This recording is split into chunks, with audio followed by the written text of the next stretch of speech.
All right, well, welcome. So we're going to touch on, thank you guys for joining us. Hope everybody's having a nice summer.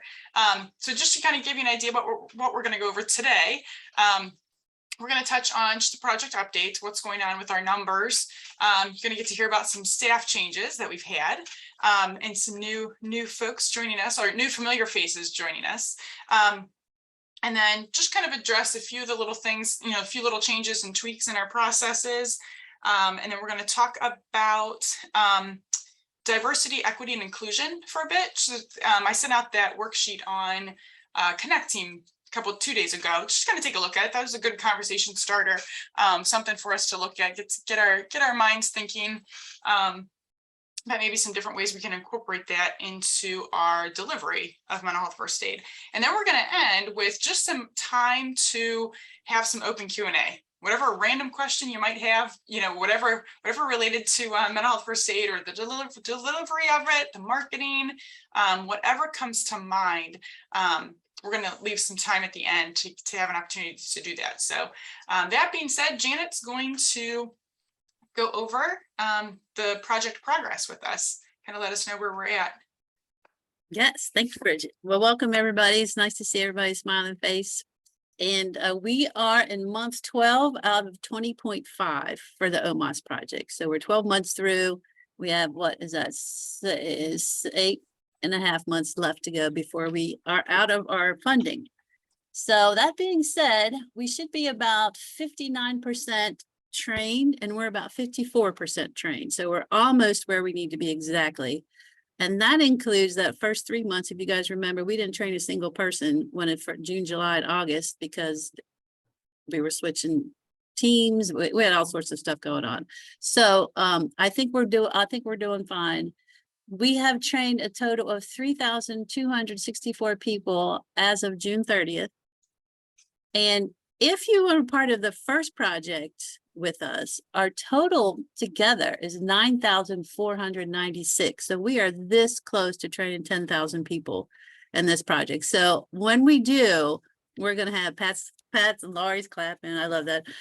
When we do, we're going to have a press release. We're going to, you guys are going to see like 10,000 trained and like all that stuff. So it's a big deal.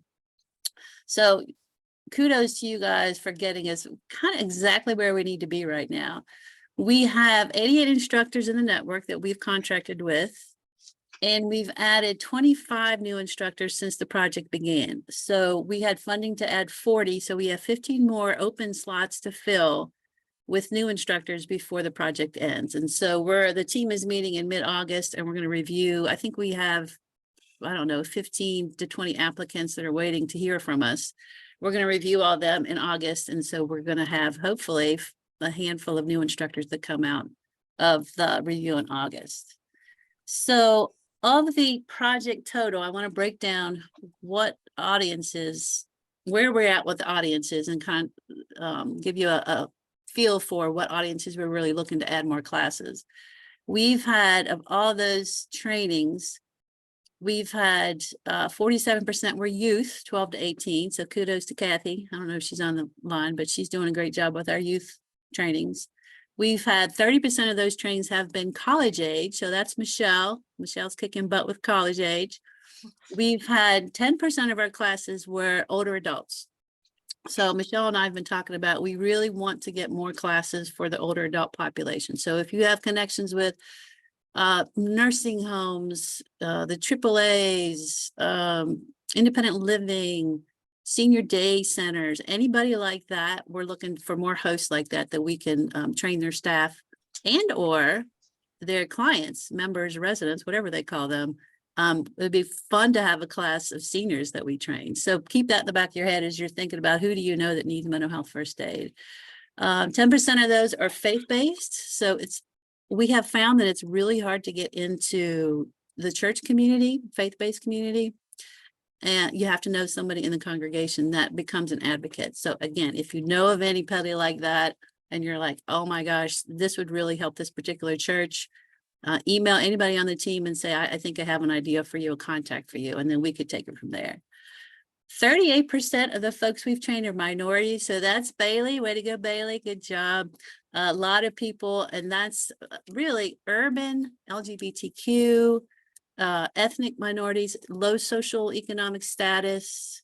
What else, Bailey? Can I be heard now? Yeah, we can hear you. We got rural Ohioans. Ruth has been my angel with reaching out to rural Ohioans in some of those counties we don't normally serve. They've got mental health, physical health, or developmental disabilities. We can serve those groups. We've had some boards of DDs take trainings. Yeah, the sky's the limit, so be creative. Yeah, Bailey has a big wide, the definition of minority is very wide and growing. So we also had 9% as first responders, and that was rich. Yay. They're a tough crowd to get into because of their shift work and because of short staff. So we've got all sorts of issues trying to reach that group. But if you know anybody that works for like a park service or a court system, people like that, those qualify under the first responder definition. And then Bailey's working with peer supporters. So 5% of our folks are certified peer supporters, and it's such a tiny group. And the good news is a lot of them have already taken mental health first aid. So anybody that you know connection wise with certified peer supporters in Ohio, we'd love to train them as well. All right, so the average class size, and we always look at that because we budgeted for 21 people per class, but our average class size for the project is going down, which is the wrong direction. It is 19.7 people per class. So we want to try to get as many people to attend as possible. The average attendance rate is going down, especially for this quarter. This quarter, which is April, May, June, it's down to 69%, which is as low as it's ever been in the 2.5 years we've been working on mental health first aid. But the project average is about 76%. So if you have 30 people on your roster, expect to have 75% of those people actually show up is what we're trending. We have worked with a total number of 67 host organizations this project. So kudos to everybody that's sending us host organizations. And total between this project, I think last project we had 56, something like that. So we're close to 200 host organizations we'd work with across the state, which is awesome. And just as a FYI, I'm always interested in like which class format are hosts choosing. 44% chose virtual, all virtual, blended virtual is what we call it now, I guess. 39% chose blended in person, and 18% chose in-person. So that's kind of where we're at now. We're seeing trending. I think more and more people are leaning toward an in-person or blended in-person. Back in the day, you know, we did 100% virtual. So that's kind of interesting seeing that shift. Does anybody have any other questions about the project overall that I can answer? All right, well, I just want to give you a snapshot of where we are as of June 30th. So that's all exciting. And then Bridget, do you want me to talk about staff changes? Yeah, if you would.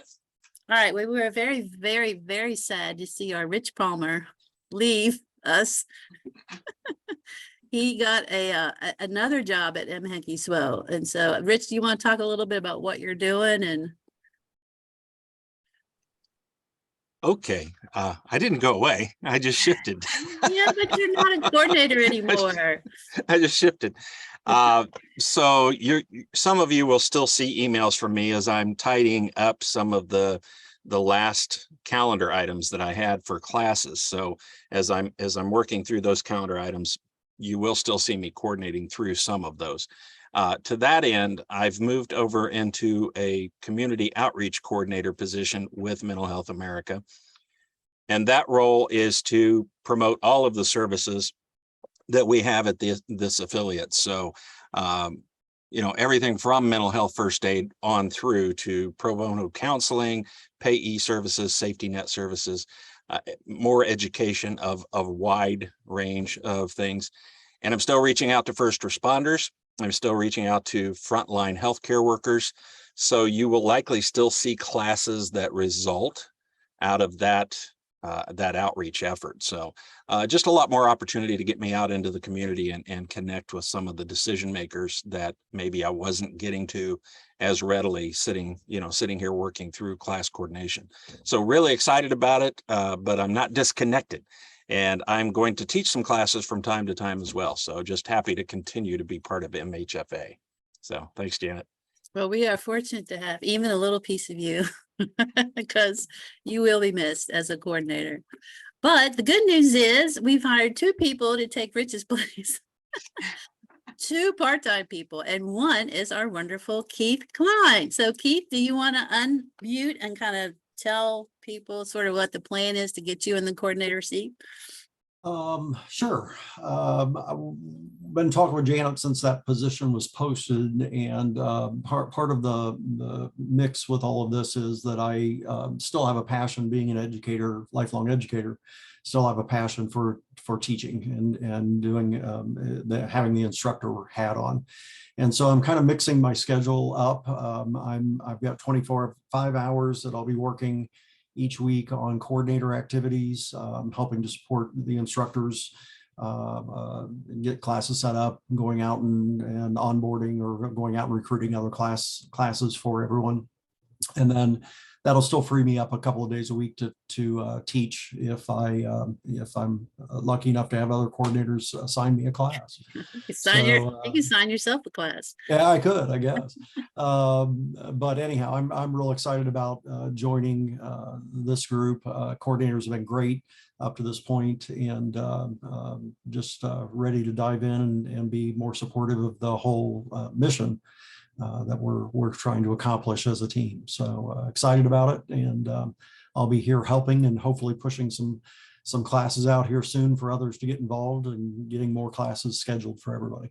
Yeah, that's great. It's funny that, the people retire and then they come back, they work for us. So both of you, Rich, are like that. Like, oh, we're retired. Okay, we want to work some more. And you guys are doing it wrong, I gotta say. I know. Like, You say I'm failing that miserably. He doesn't know how to retire. Come on. exactly. Yeah, Neither it's does true Rich. failure. Well, and I want to let you all know, I'm sitting here with you today while my wife, my wonderful bride, is enjoying the beaches of Maui. So Oh, just, man, I'm doing it's this dedication. completely wrong. It's dedication. Regardless, we're very Gosh, happy. that's to worse join than the me, team. right? My wife went to work today, so I don't feel as bad as missing out on Maui Beach. Oh man, you guys are funny. Anyhow, we're happy. Keith started Monday officially, but the second person that is not on the call today, she's still finishing her job at MHESWO, is an MHESWO staff. Her name is Beth Lewis, and she comes from the business world. She was a teacher. She was she started in the veterinary world and then switched to more of education. So she's been with MHESWO for a couple years, I think, from the supported employment. So she has a lot of expertise in how to reach out to the community, find community hosts, start relationship building, and she's amazing. So you guys will meet her the next instructor gathering, and I'm sure you'll be seeing her email. So her email is Amanda Lewis, A. Lewis, but actually her name is Beth. So I don't know why that happened, but you'll meet her soon enough. But she's the other person, and she starts August the 8th. The only other quick staff change that we have had is that our wonderful Martin Warren, who is our digital specialist, who created all the websites, the flyers we use, all that stuff. He resigned, so he's no longer with us. So we're gonna hire somebody new. But if you guys have had any contact with Martin, he is no longer with us. I think that's it. Is that it, team? I think that's it, except for announcing that we did have another round of master instructor applications, and Yes. excited to announce and give a big kudos to Jay Hayes, who, so if any of you have trained with him, he is actually our newest appointed master instructor. So I don't think he's here today, but when he sees the recording, so happy for you, and so grateful for all of our master instructors, certainly. So yeah, I think that was it then. All right. Thank you, All guys. right, thank you. All right, so now I'm just going to kind of go through it, just like a quick checklist of some updates. The first thing I want to update you on is, or not update, but just kind of let you know, a little reminder on where to find, boy, if I can share my screen here, what project your class is attached to. So we have, for those of you that maybe are not aware, we're running 3 different grants here. We have CareSource, or 3 different funding sources, I should say, CareSource, SAMHSA, and OMAS. And we on our end kind of divvy out, you know, we make that decision on the project team end, what class is is dipping into what pot. But boy, for some reason, I have the Excel spreadsheet on my computer, but it is not letting me share. Let me see. Oh, there it is. So we just, all you have to do is just know what the project is on, what project your class is being delivered under. And then when you submit your invoice, make sure it is under that, you know, make sure that that's the one that you're listing. And where you find that is here on here on the roster. So up at the top, under project, where all that important information is at the top bar, that's where it's going to be listed. So SAMHSA, if you get for this particular one, as a SAMHSA class. If it's not on there, reach out to your coordinator and ask them. The other thing that gets a little bit confusing is there's actually other, you know, we have some instructors that are on this project that work on other grants, work on other projects. So always just make certain that you're checking to ensure that when you're filling out that invoice that gets sent to Lucas, that you're including that grant name or project name. That will make sure that we're getting it into the right class. You know, and again, in case you do happen to speak for other projects too, that has gotten a little bit confusing. So the next thing I want to go, any questions on that? On where to find that? Okay, pretty straightforward. The next thing I want to go over with you is the changes that we've made to the email templates and to the help guides. So I know for many of you, you know, we're kind of constantly always needing to update those and get rid of the old ones. But the good news is we've been at this for about a year now with this new MHFA Connect, and we got a pretty good handle on it finally. You know, we've pretty well got that system relatively smooth. So all that to say, hopefully this is the last email template update and help guide update. But we have spent quite a bit of time to make sure that these are reflective of current practice. And please do get rid of the ones you were using before and download these new ones.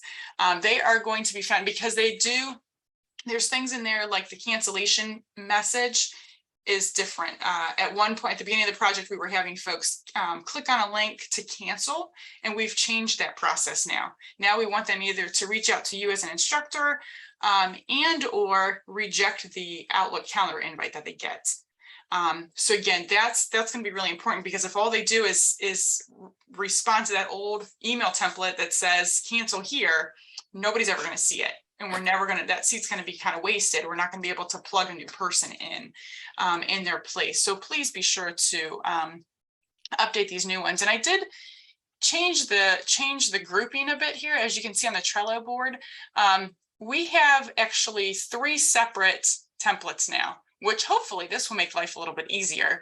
And they're broken up. So here's email templates, help guide for full in-person. And then we have a separate page for blended in-person, but these are everything you need for a full in-person class. Here's your email template and your help guide. There it is, there they are. And actually I will put on there the accessing your certificate, because we will need to put that accessing your certificate one on there. And then the same for our email template and help guide for blended in-person, email template and help guide for blended virtual. So again, hopefully that will be a little less having to pick around and less changes you're going to have to make to the templates, you know, when you're customizing them to your class. Of note though, of course, as always, any area that's highlighted needs to be changed, you know, needs to be customized. So date and times highlighted, adult and virtual are highlighted. Any questions on those? Any of those email templates or what we're doing here? the changes. You will see as well, we have help guides coming for submit a course. Those are coming soon. And that's the whole piece where if you've got an audience that does not have computer access at all, and you still want them to be able to take the course, National Council has outlined a new process on how to do that, how the instructor can put in the evals, et cetera, all that information. They can still do, still have the information. So those help guides will be here. Those will be coming soon. So as we kind of finalize those on our end, how we want to support the instructors in that process, we will be adding that. So that's it for that. And no questions then? Oh, Pat, you have a question?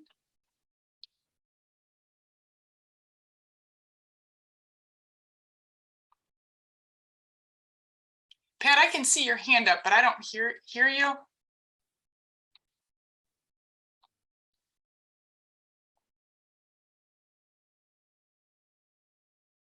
You know what? You might want to, Pat, put it in the chat box because I'm still not able to hear you.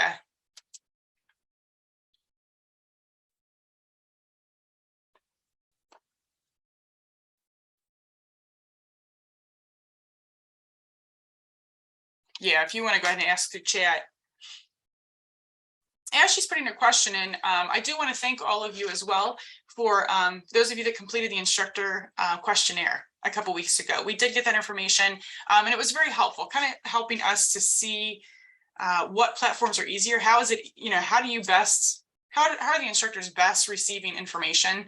The best way we can communicate updates with you, the best process for accepting classes, getting assigned classes and accepting classes. We got a lot of good feedback on several of those areas, as well as how to bolster the classes for the instructors. How do we get more classes? How do we get opportunities for instructors to teach more classes?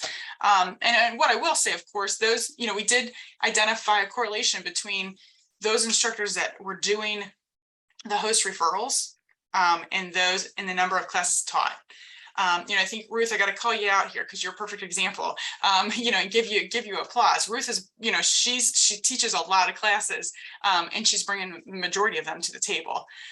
So it's kind of been, it's been a good, a win-win for her. And for the project too, obviously, and for the folks getting served. So, getting instructed. So did identify that pattern out of the instructor questionnaire, and more to come, more changes, that will come. One of the feedback that I saw more than once was the request to have run classes on evenings and weekends. So we have, I know there are sites that want weekends and evenings, but I think we probably tend to shy away from those, assuming that people don't want to do them. But in fact, there are instructors that want to do and that are only available evenings and weekends. So that's going to open up some new opportunities for us, which is great. Pat, great question. Do you need to fill this out for each class or can you just complete it once? Are you referring to the invoice or the email templates?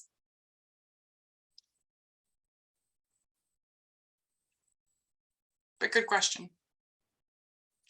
Because the email templates, those are what gets sent out each time you have a course. Those are sent out to the participants each time. The people that don't have access to the computer. So it's going to be a whole process. Actually, National has that posted on their website. I'll be honest with you, it's going to be very tedious. Because basically it's going to put the onus on, instead of having the instructors or instead of having the participants, put in their evaluations, do their quizzes online, that information is still needs to get into the computer. So somebody's going to have to do it. Again, that's the process we haven't quite figured out yet.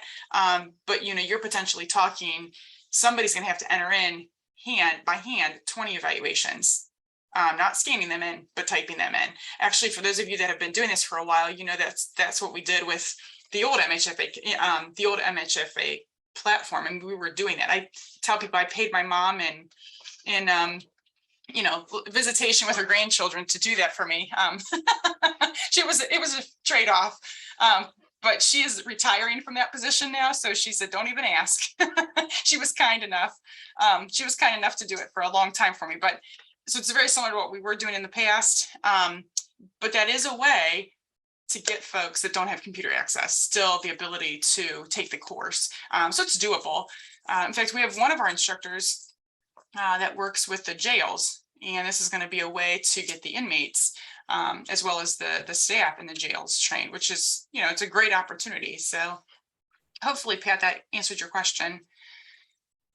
But yeah, so the gist is, you know, it's going to be more of a process, but yeah, it'll be every class that'll have to be done.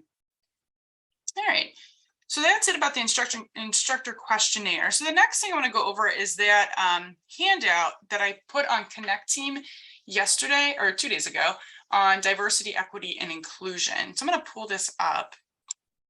Hopefully everybody saw this. In fact, I'm going to show you where I get this from, because it is posted on the Trello board for your reference as well. So if you scroll over on the Trello board, these are those key skills from way back when, the last project, where we identified, you know, what are those skill sets that make up a good instructor? We kind of all sat down collectively as instructors and said, you know, came up in the project team members, what makes a good instructor? And empathy was one of those key skill sets. And under that, we address some different ways that we can strengthen our empathy as we're delivering the mental health first aid program. And certainly one of those ways is to be mindful of diversity, equity, and inclusion and incorporate that into our delivery. So there's actually a lot of great resources, not only from National Council, but also in different tips and ideas and approaches, but also from other sources. Actually, the one that I shared with you, the conversation group agreement, that was shared to one of our coordinators by one of our host sites, which is really, really nice. They've done a lot of work in incorporating diversity, equity, and inclusion into their workplace, and they wanted to start having conversations in the workplace. So they wanted to first, though, basically set up the ground rules. You know, what are the ground rules for these conversations that we're going to have in the workplace?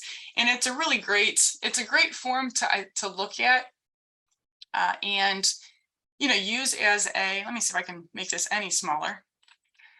Let's see. Let's see here. There we go. You know, an opportunity to get conversation started. And why is this important for us as mental health first aiders? Because this, you know, the climate with which we live in right now, when you start talking about challenging topics, challenging things are going to arise. They just are. We may be in there for one purpose, but I think we can all probably agree and that we have experienced a time in one of our mental health first aid classes where it has sparked different conversation. You know, it has sparked conversations that are off topic. Not necessarily, I wouldn't use the word off topic because I think it is all on topic, but things that are outside of, you know, what is in our teaching notes, right? So I think we need to be proactive in this and looking at ourselves. You know, what are some things, maybe what are some things out of here that we can incorporate into our own delivery that we haven't been thinking about as much, or maybe it's fallen by the wayside a bit. Did anybody have an opportunity to look at that on the Connect team and identify that you would want to share? Maybe one of those that stuck out to you?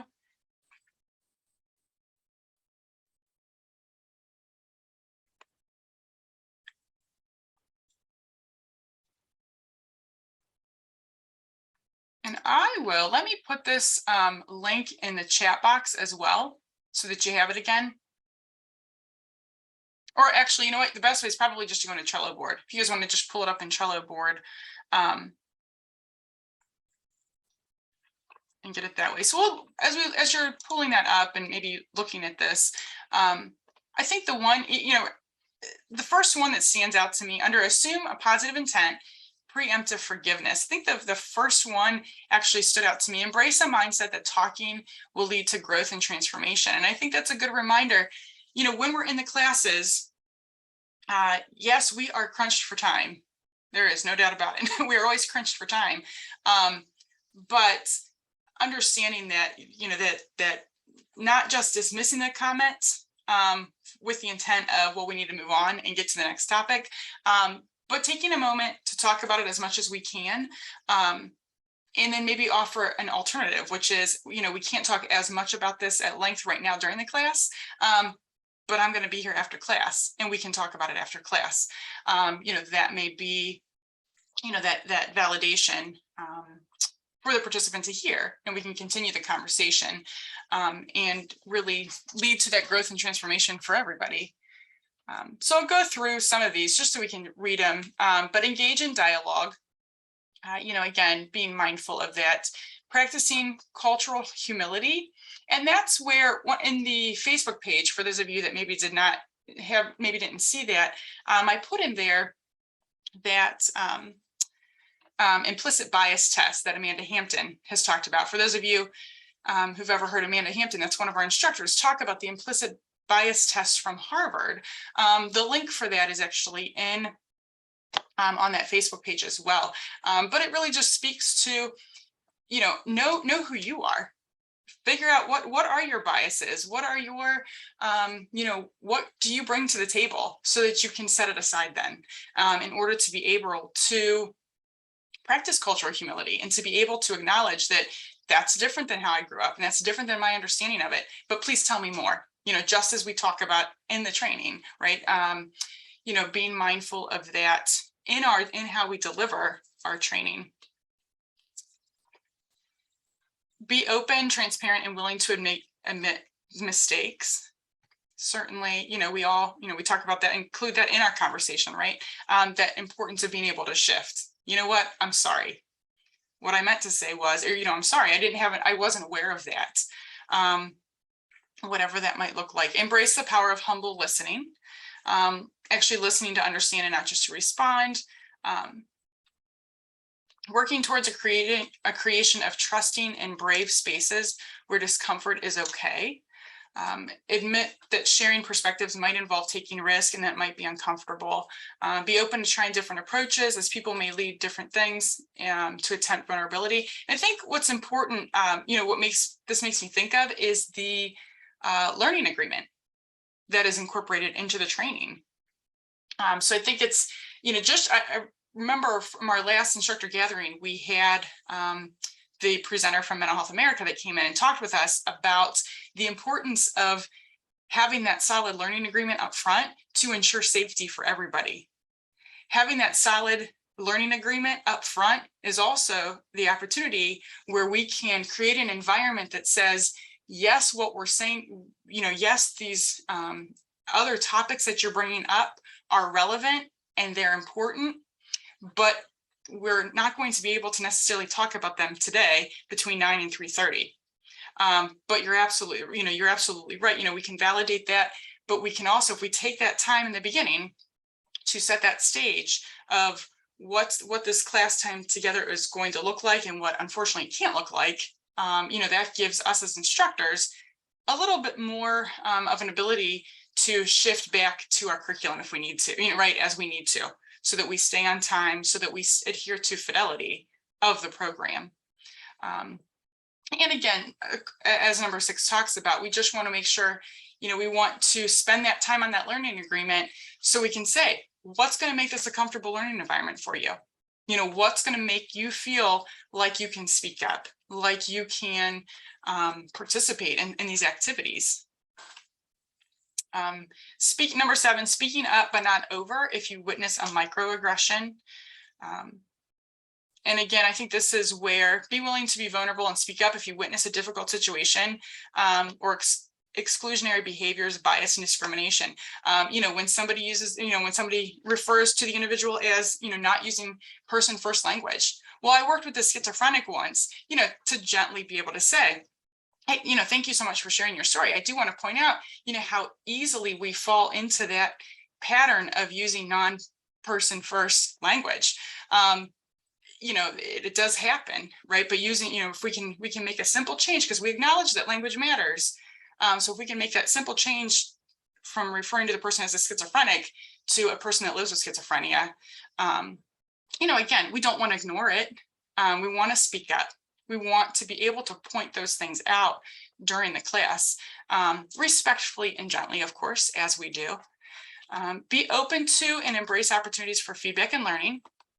Again, always important, right? That's how we continue to grow. And that's where, again, I think this is a good challenge. Looking at this list, and you don't necessarily have to do it right now or share, but take a look at it.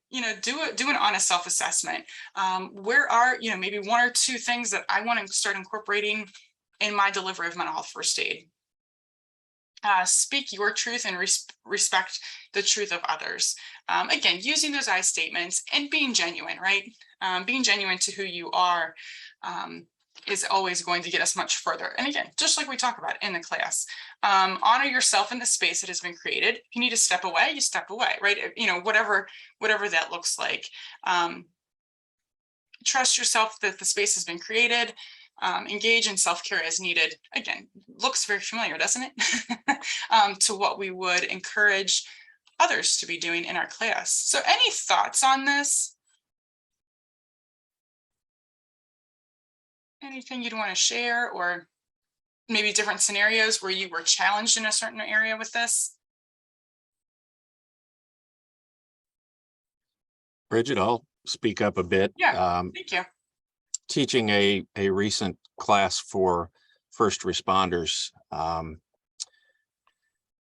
there is such stigma in the public safety community about things that they have witnessed and experienced, and a lot of anecdotal experience that differs from community to community, neighborhood to neighborhood.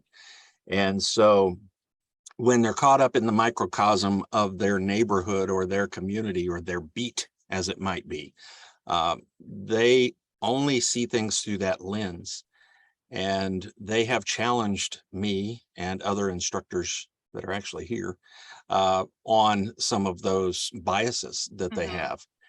And so my approach, this document is really well done, but my approach was to also say, I understand, because I come from your world, and I was able to talk a little bit about that, but being able to say, I appreciate you sharing your bias with me, putting it on the table. I understand that is where you come from, and that's okay. That's okay, because you were experiencing your world that way. I appreciate that. Please know we have evidence to show that there are different things than that. And being able to share, that not everyone from a community is that we're not blanketing our approach, that we all have unique perspectives, we all have unique needs. And I would love to go into more detail about this following class or at break, because I'm very curious about your experience. And I would also like to share some perspective that may be valuable. And then I would say, let's all in this class be very curious about things from a learning standpoint, be very curious about what we don't understand, so that we can come to a very helpful resolve. You're here because you want to help others. You're here because you want to have the skills and the tools. Let's be inclusive in that. And that typically would help resolve a lot of that, that bristling that they would have up front. Yeah. Oh, thank you. Yeah, I agree. I've had, I've had some definitely interesting and, trainings where I was with first responders and public safety officers. And it does, very often the conversation involves a lot of those, again, as I share with everybody that, we're all bringing stuff to the table. The people we're supporting are bringing stuff to the table, and you're bringing stuff to the table. So know what your stuff is. And then we can start kind of walking through it and figure out, okay, I get it. That's what you see. You see that this is what you're seeing in your experience, but understand that, that's what you see every day. So it feels that much more amplified. Statistically speaking, though, this is what we know. This is what research shows universally, or whatever. Yeah, I think that's a great approach. Anybody else have any thoughts on this? I had one training sometime last year, and one of the participants, he was from someplace from the Middle East, and he challenged me the entire training. Basically said that that's not what his people think, that everything was not untrue. Mhm. Even through the whole training, he had his arms closed. I mean, arms crossed. And so I just very patiently, I try not to focus so much on that, because then I will lose the rest of the audience as well. Mhm. But I would just say to him, this material is very well researched, and there's, you can look at your manual after the training, and just, look, just read, get more information. Mhm. Well, by the end of the training, I just said, any questions, I'll be happy to answer. And by the end of the training, he said, I get it. I like this training, with his strong accent. And then he's an owner of a company, and he literally had his whole entire employees to get trained with Oh, mental wow. health. So it was a success, but it's not to argue, but just, hang with me, just Mhm. let's learn together as we keep going together. Yeah. And this is with having a different background where you're from, cultural background, in another country. I mean, there's just a lot there. It's just like my own culture with a Hispanic population. We have our own mind thinking, and so anyway, that's just stay focused with what we have present, and then if there is more to talk about, then that will be the time for it, instead of arguing with the whole, right there in the class around everybody else. Yeah. Yeah. And hopefully, individuals that maybe come into the class, with their biases, and really they're not in a growth mindset at that moment. Hopefully, as they see us walking through and us facilitating different scenarios, right? And we can show them, okay, maybe those are the approaches that you've taken because that's all you knew. Well, here is a list of 10 approaches that can be universally helpful. Here's actual words you can use. In fact, here's a scenario we're going to go through and kind of talk through. Here's a different way to look at it. Here's a different way to deliver it. And then look at the response that you get from people, when you do try these new. So I love that, Ruth, that you stuck in there and just said, just stay with me. Because there are certainly opportunities in the class for us to, for folks to learn just by demonstrating, just by that, the different exercises that we do. Thank you for sharing that. Jenny, were you going to add something? I had seen you unmuted. I just wasn't sure if, there you go. No, I just switched from phone to computer. Oh, Sorry. Okay. No worries. No worries. Anybody else? Okay. I do want to share too, again, I talked about, that role of the importance of spending time on that learning agreement, and spending time setting the stage at the beginning to say, okay, I acknowledge that we are going to bring up challenging topics here. In fact, we're probably going to spark personal experience. You might spark your memory about a different situation or a different scenario that you want to share in this class. And we want you to share the, I want you to share the class, but I do also need to let you know ahead of time that I am bound to the fidelity of this program, which means some of the stuff we can talk about in class, some of it we can't. But it's still really important, and I still want to talk about it. And just like Rich said, and I think Ruth shared, we can't talk about it right now between now and 3:30. But at 3:30, I'm taking my mental health first aid hat off, and then we can have a discussion, and that works. That's a way to help people, because I still want them to engage in the conversation. I still want them to be engaged. I still want them to, if that thought comes to their mind that, wow, this is different. In the neighborhood that I live in, this is different. In my family structure, this is not going to fly. This approach is not going to work for me. Okay, all right. Let's talk about it as much as we can in the class.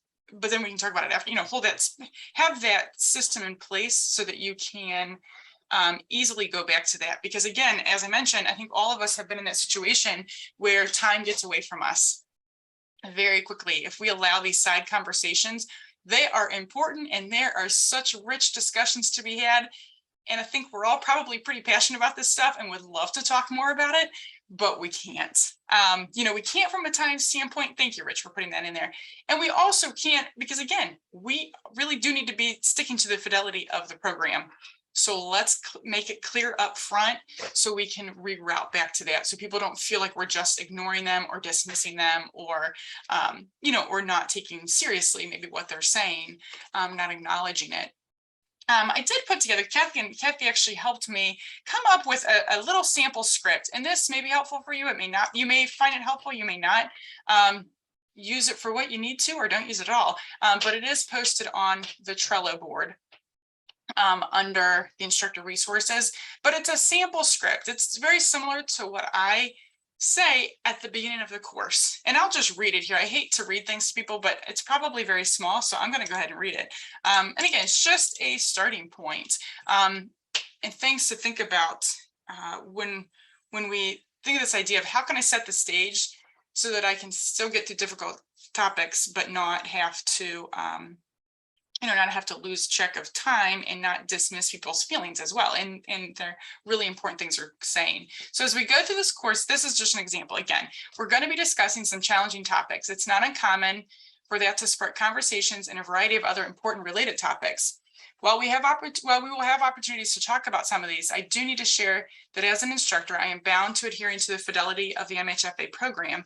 And as such, there may be some things we're unable to talk about during our time together. We'll be covering a great deal of content before our time together ends at 3:30. So I want to make sure also that we stick close to the course to ensure we get out on time. That being said, once the class is over, I will take my hat off and I'm more than happy to talk about anything we weren't able to talk about in class. So I invite you to share your ideas and scenarios that come to mind during class, and I'll guide the conversation as needed. I would ask that you jot the question or topic that we can't address during class on a Post-it note and put it in the parking lot to remind me. So again, that's how I can set the stage for the parking lot, or in the chat box if we're virtual, right? That can also be used if you prefer not asking the question or bringing up a related topic out loud. And I'll check that parking lot throughout breaks to see if I can answer it during or after class. I also want to acknowledge that some of the discussions we bring up may bring up personal past experiences. If this is the case, I would ask that you honor your feelings and step away if you need to. For in class, that might sound something like, I do ask though, if you step away, please give me a thumbs up in a note if you're okay, or thumbs down, or if you could use some support. And either myself or someone else will do so. For virtual, that could sound something like, I do ask if you need to turn off your camera and step away for a moment, please private message whichever of the instructors is not speaking at the time to let us know you're okay, or if you could use a listening ear. So again, this is on the Trello board under instructor resources, under sample script. If that is helpful for folks to, thank you, Rich, for putting that link in there for me. So that's again, just an opportunity to consider how do we set that stage so that folks have those opportunities to share. Any questions on that? Anything else? I see lots of good feedback here. All right. Oh, Lori, it looks like we got you squared away then, right? Okay.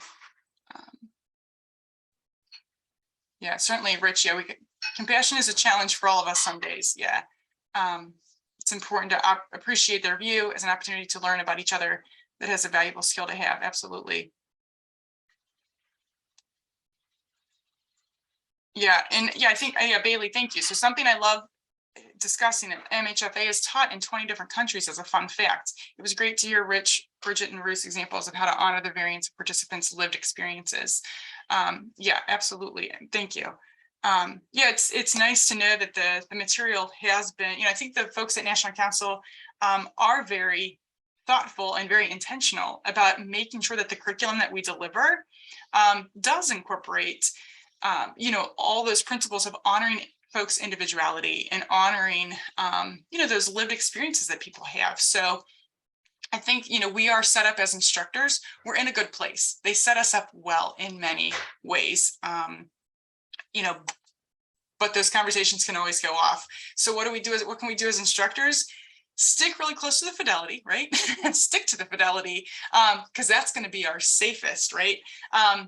But then we know these other conversations are gonna, you know, happen. So let's make sure that, you know, we have a plan on how to kind of redirect some of that conversation. So good. So the next thing, thank you guys for your feedback on that.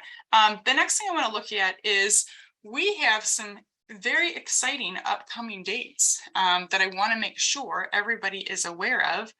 So let me share my screen. And I did put that calendar on the Connect team yesterday. Hopefully everybody was able to see that. The calendar method works a little better for my head. I don't know why. For some reason, seeing it that way is a little easier to follow for me. But this link is on the Connect team. So in the calendar is on there and the links are included for everything. So all the upcoming dates are going to be on there. So actually for July, we have on Friday a virtual open house from 12 to 1. You can register for that if you'd like to. And then in August 24th is actually the last day to nominate the awards for the Instructor of the Year, Host of the Year, etc. For the summit. And here is the link to do the nominations. We're actually going to, I'm going to just hold a little bit of time. I want to like pause for about 10 minutes for us to take the opportunity to maybe nominate somebody while we're in here. You know, we're all here. Let's use the space, you know, use this time. If you need to, if you don't have anybody in mind, that's fine. If you want to step away for a moment and stretch your legs, but we'll take about 5 minutes or so that you can start maybe thinking about that. But I also want to show you on here, September 7th is the last day to register for the summit. And that summit that we're referring to is September 21st. And that is at the Columbus Zoo from 10 a.m. to 3 p.m. So lots of exciting things coming for that event. And there's the registration. A couple things to note on that registration. Again, we do have the opportunity to reimburse for mileage, but it is a first come first served basis, meaning once the money's out, it's out. So that's your incentive for registering early. And Janet, correct me if I'm wrong. What is the cap on that mileage distance that we came up with? It was I feel like up to $100 per person. Yeah. Yeah. So right now everything helps, right?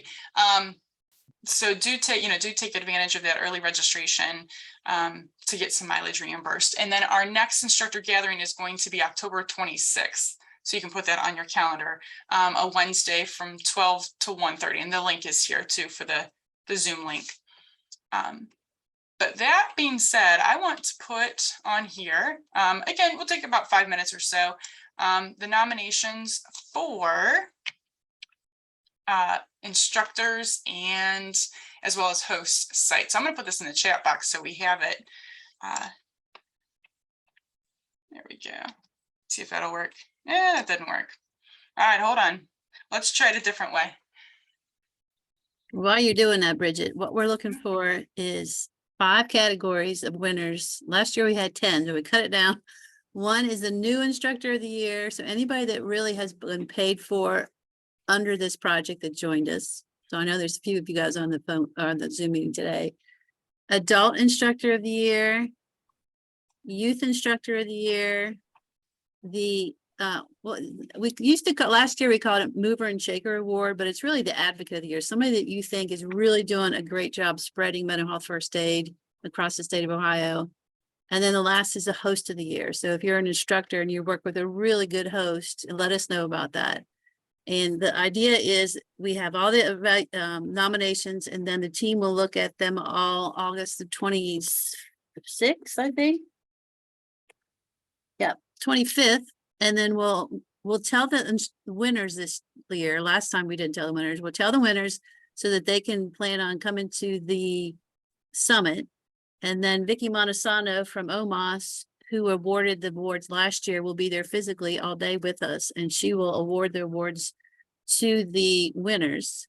And this year, the winners will get their choice of a ring light that you can use as you're doing your virtual trainings or wherever you want to use it, and or not and or a microphone set. So as you're out teaching classes in person or something, you'll have a sort of a small microphone and speaker set that you can put up in your classes. So that's what the winners get. And you get a name tag that'll say Adult Instructor of the Year 2022, Mental Health First Aid, and then you could wear it as you're teaching your classes. All right, I'm done. All right, no, that's fabulous. Thank you. So it is 12, or well, just about 1 o'clock. So maybe at like 1:07, we'll reconvene, but you can take a minute if you'd like to nominate somebody. And I did put in the in my posting there in the chat, the second link is the link for registration for the summit.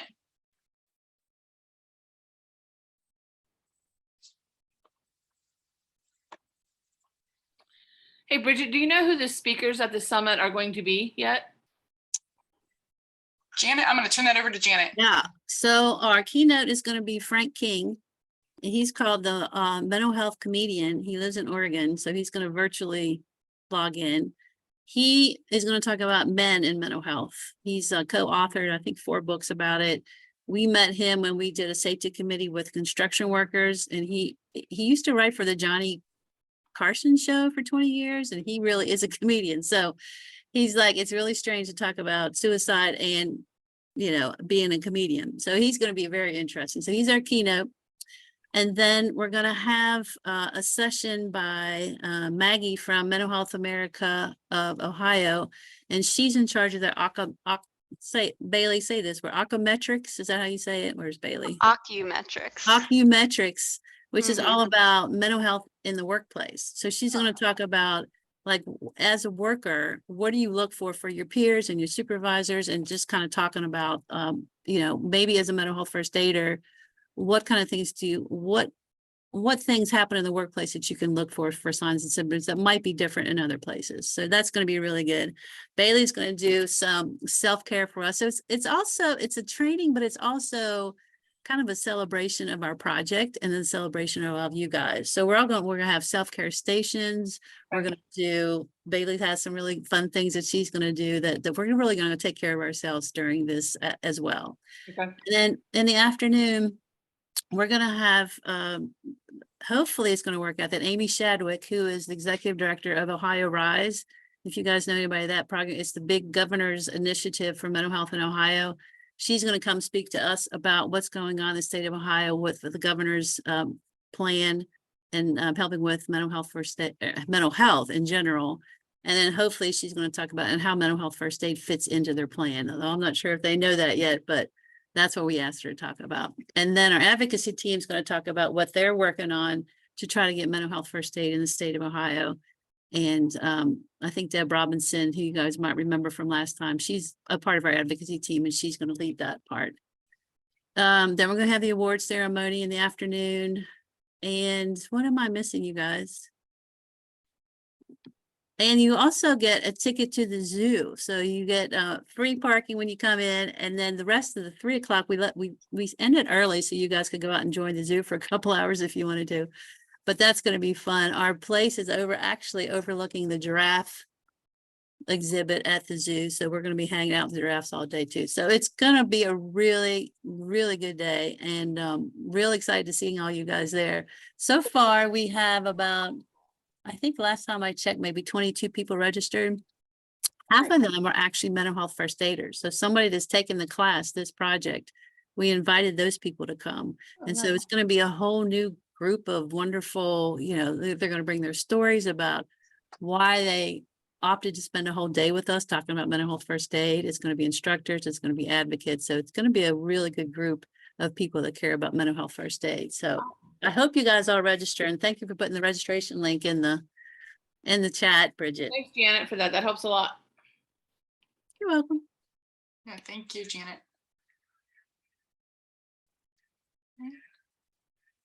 give you a few more minutes on the nomination. I will say, Pat, just for anybody that's just watching this as a recording, I don't think that they can see what's in the chat box. So I'm going to share this, Pat's message out loud too. Does anyone have any information on receiving CEs for MHFA for nurses in person? And that would be particularly for the new version. So the 2.0, the second edition in full in person. And preferably she's looking for a copy of the application so she doesn't have to reinvent the wheel. And if you do have it, if you can reach out to her, I'm going to just go ahead and read your email so people can hear it. PMCCASLI@Lorraine, LORAINCCC.edu. So that's a thank you for putting that up there. Hopefully, good luck. Hopefully you can get somebody with the application.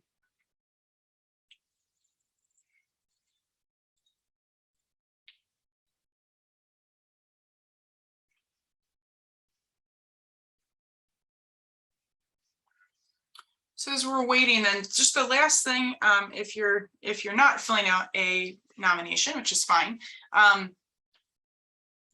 just to be aware, our next thing we're going to do then is open question and answer for everybody. So that will be the final item on our agenda here.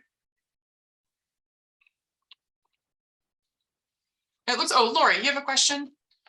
Yeah, so with the continuing education, I know that question was about for nurses. Mhm. I wonder if anybody is doing anything around like other licensed folks, like social workers, chemical dependency counselors, folks like that. It would be great if we could arrange for them to get continuing education. Mhm. And it might be my organization needs to submit for that. I don't know, but.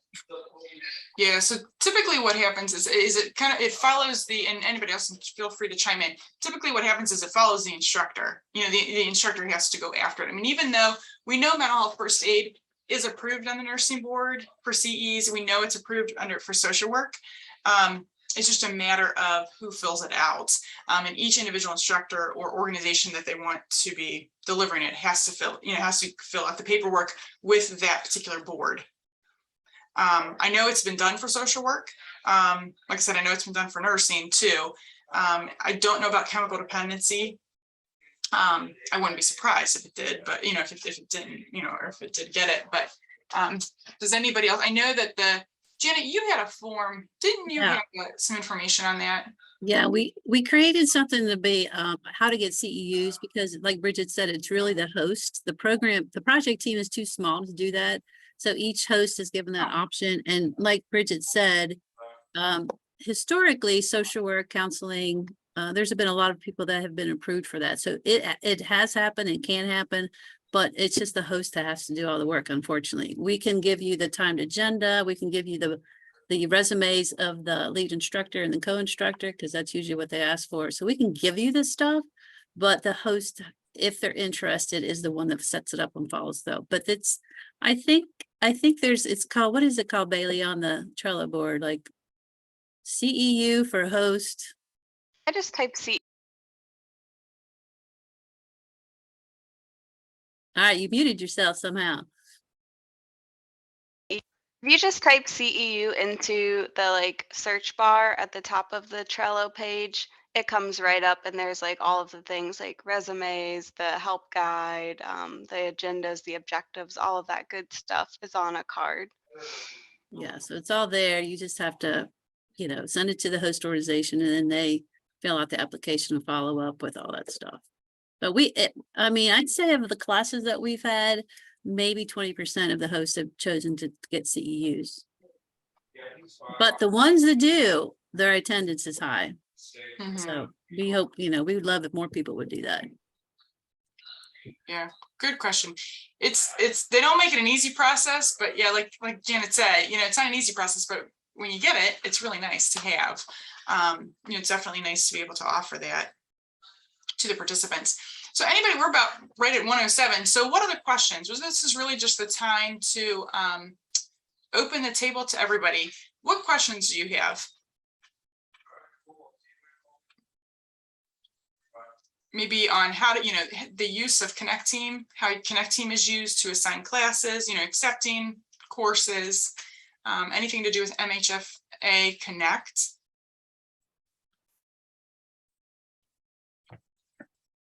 Or I have a marketing. question. Oh, yeah, go ahead, Chuck. Has anybody dealt with, I'm dealing with this right now for a class on the 11th, it's a youth class. We got 3 learners so far that can't get past 40% of their module. I mean, they can't advance. And if it was just one person, maybe they didn't watch the whole video or didn't find the submit button, but it's 3 different people. And I am just racking my brain. I don't know if anyone's dealt with that before or seen that before. It might be a system-wide thing, but the only, like I said, the only 3 people that have started their pre-work in this class have gotten stuck at 40%. Again, it's a youth class. So just looking for feedback if anybody's seen that before. With the adult class, I think learners only get around that much done because 100%, I believe, includes attending the live session and whatnot. Usually it's 69% for adult. I know that is when it cuts off. Yeah, so you're right about that. So 69% we know they've done all the pre-work, but this youth thing, I can't, and I'm trying to tell the host what to do, and I'm just running out of ideas here. I've reached out to a couple folks and we're kind of stuck. Might be a help ticket thing, but I was just hoping that someone might have seen that before with that, because I am stuck as to what advice to give. Sounds like a system-wide thing, Yeah, which is, you know, every once in a while, these things happen. You're like, one day it works, the next day it doesn't. So a help ticket is really the only way to fix it.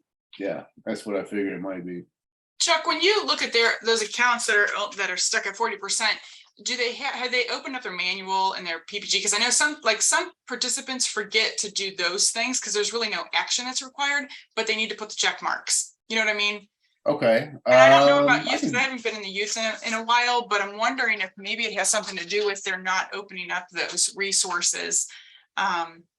Well, the only thing I can do is, I mean, I could share my screen to show you what I'm talking about, but I don't know if that would indicate on, you know, I mean, I can look at the enrollments, I can show you where they're at percentage wise, but I can't really tell. I don't know, unless there's a drop down in enrollment details. Yeah, it'll show you what all they have completed.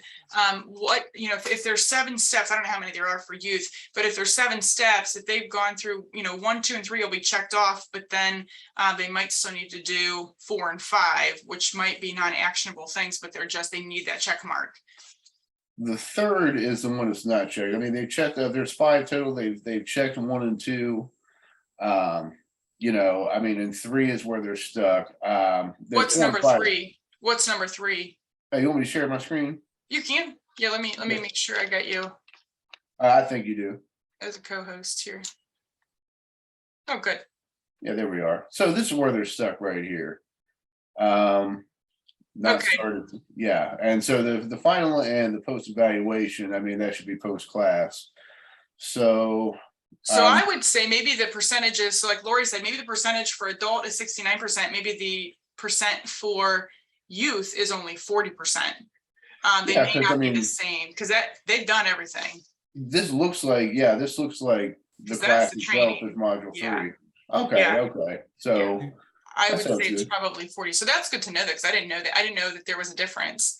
well, thanks, in terms of Lori. percentages. That's awesome. Yeah. So okay, I hadn't gone that far into it because I was just stuck. Like, why wouldn't they be able to advance? So haven't done too many youth classes and haven't taken that as modules myself. So that feedback's excellent. I can reach back out to the host and we should be fine. Hey, Rich, I just noticed that is my class. It's in person, or it's blended in person. The blended piece, they've got to do all of it, not just the first 2 modules. So I'm wondering if we picked up the wrong, what I want to call it, Class format type. Format, on the yeah. course, because they should have 13 items if it's blended in person, not just 5. Just notice that when you put the screen up. Would Yeah, you 'cause it looks like a full in person. Yeah, look, I think you pulled the full in-person template instead of blended in person. Because it doesn't have all 13 items listed for them to do. It's just the pre-work or the pre-assessment, and then the live, and then the assessment and evaluation.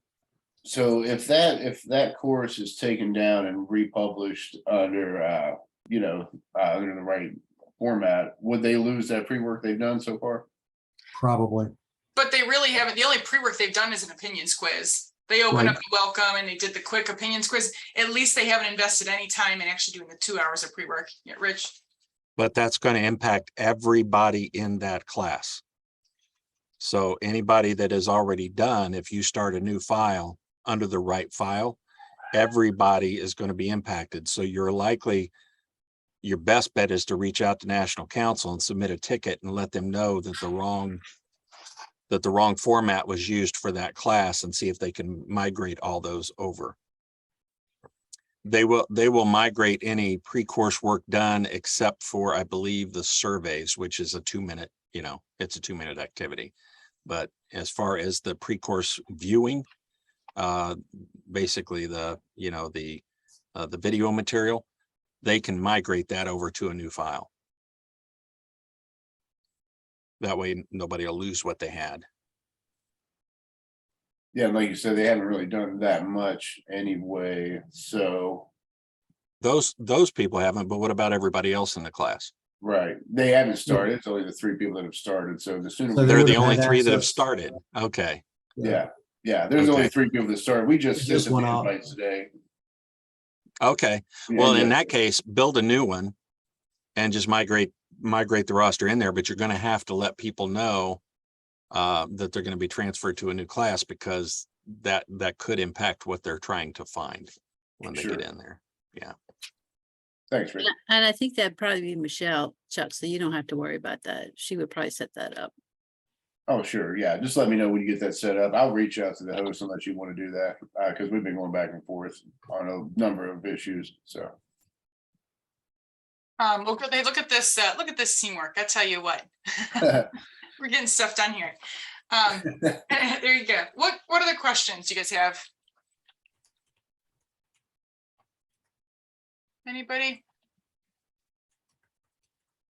All right. Jenny? Yes, mine isn't a question. It's just kind of a comment. Yeah. As somebody who did my first lead instructor, Yeah. just a few weeks ago, I just want to tell you that I appreciate everything being in Trello.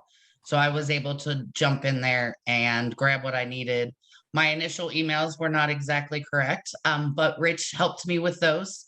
But following the class, it was nice to be able to get in and make sure that I was doing everything correctly. So just as a new instructor, I just wanted to thank you for that, because I initially did not do it exactly correctly, but then I was able to get that reference and pull it up very quickly and easily and be able to look through that. So that's all. Well, good. Thank you for the feedback. I'm glad to hear it went well. Yes, it went very well. It was nice. And yeah, I thank wanted you. to second that, because I led my first class along with Keith, helped 100% last Friday. And yeah, I watched those modeling videos for the first segment that I hadn't done before. So Bridget, Yolanda, I definitely appreciate that. I've watched you guys more than the Tonight Show on those modeling videos. So I definitely appreciate it. Absolutely. We're going to have to, Yolanda, you and I need to get a date together where we can do a full in-person class together too. I feel like we need to record that. I agree. Why not? Keep the acting going, right? Keep the That's right. showbiz up. We're due for it. We're due. Well, good. Thank you, Jenny, for that feedback. And thank you, Rich, of course, for helping her with that. Any other questions? Anybody has? All right. Well, I think we're probably done. So I put in the chat box that there's upcoming dates. So our next really important date then, of course, is that September 21st, which is our summit. And then after that, we've got October 26th for our next instructor gathering. So thank you all, as always, for all of your work on the project, and be well. And we're here, as always, if you have any questions. So thank you for your time.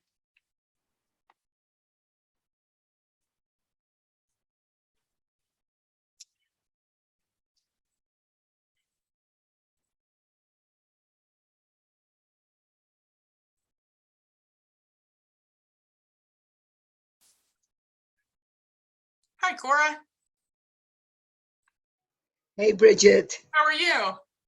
I'm good. How are Good, you? good. It's nice to hear from you. Yeah, I still have not been able to accept training. I've gotten several invitations, but I've been busy. We have several grants going on Yeah. actually right now, but I'm interested, and I'm really glad to hear about your diversity comments and all those guidelines. That's wonderful. But I also we need our coalition need to have a conversation with you and Janet sometime, because OMAS has given us a grant, and part of that we want to do is to have mental health first aid training for Asians, Okay. so that we can really, it's going to be obviously the same curriculum. We're not deviating for its fidelity, but when we use examples, we focus on ethnic comments and experiences and things like that. So in that way, we're adapting it so that it's tailored to our audience. Yeah. But we will need to talk with you and Janet sometime. Yeah, that would be great. Well, what I'll do is I'll send out an email to yourself and to Janet and myself, just so we can maybe get a date picked. Would that work? Yes. Yeah. Yes. Or we'll reach out to you. The reason being that we have 5 projects going on for this grant, and one is the mental health training, but we're now working on a resource guide for Asians, and we're doing screenings, mental health screenings, and things like that. Okay. And one of the projects is the mental health first aid training for Asians. And so we'll reach out to you and Janet, if that's okay. Oh yeah, absolutely. As soon as we Yeah. move onto this project. Okay, yeah, so when you're ready. Okay, so I'm not gonna send Yes, when you're thank ready, you. you message us. Yeah, absolutely. Yeah, no problem. No Thank problem. you so much. Well, that's congratulations on getting the funding for that. Yeah, we finally did. That's wonderful. That's Okay. wonderful. Thank you. We'll touch base again. You're welcome. Take care. Enjoy the Thank rest of you. your summer. Bye. Bye-bye.